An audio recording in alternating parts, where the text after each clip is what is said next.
करवा चौथ की कथा, जो कि शिव पार्वती की है और भगवान श्री कृष्ण ने अपनी बहन द्रौपदी को सुनाई थी। एक बार अर्जुन नीलगिरी पर तपस्या करने गए।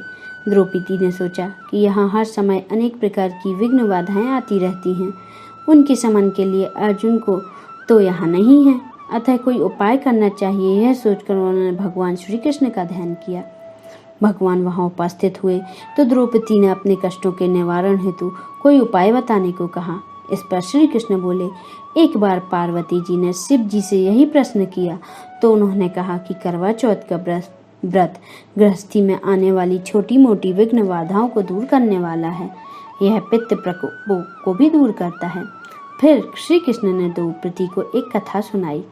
प्राचीन काल में एक धर्मपरायण ब्राह्मण के 7 पुत्र तथा एक पुत्री थी।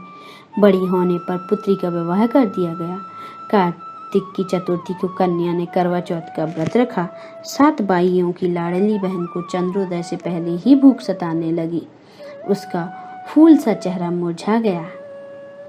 भाइयों की बहन की यह वेदना असहनीय थी, अतः वे कुछ उपाय सोचने लगे। उन्होंने बहन से चंद्रोदय के पहले ही भोजन करने को कहा, पर बहन नहीं मानी। तब भाइयों ने स्नेहवश पीपल के वृक्ष की आड़ में प्रकाश करके कहा, देखो चंद्रोदय हो गया है, उठो अर्घ्य देकर भोजन करो। बहन उठी और चंद्रमा को अर्घ्य देकर भोजन कर लिया। भोजन करते ही उसका पति मर गया। वह रोने चिल्लाने लगी। देवयोग से इंद्राणी देववासियों के साथ वहां से जा रही थी। रोने की आवाज़ सुन वे वहां गई और उसे रोने का कारण पूछा। तब ब्राह्मण कन्या ने सब हाल कह सुनाया। तब इंद्राणी ने कहा, तुमने करवा चौथ के व्रत में चंद्रोदय से पूर्व ही अन्न जल ग्रहण कर लिया, इसी से तुम्हारे प्रतु की मृत्यु हो गई है।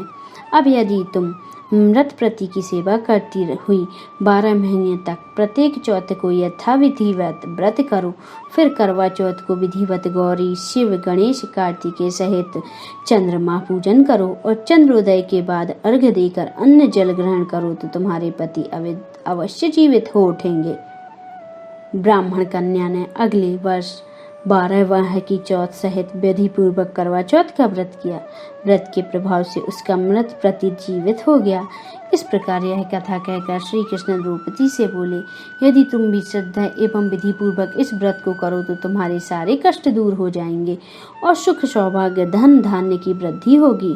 फिर द्रौपदी ने श्री कृष्ण की कथा अनुसार करवा चौथ का व्रत रखा। उस व्रत के प्रभाव से महाभारत के युद्ध में कौरवों की हार और पांडवों की जीत हुई। बोलिए करवा चौथ माता की जय।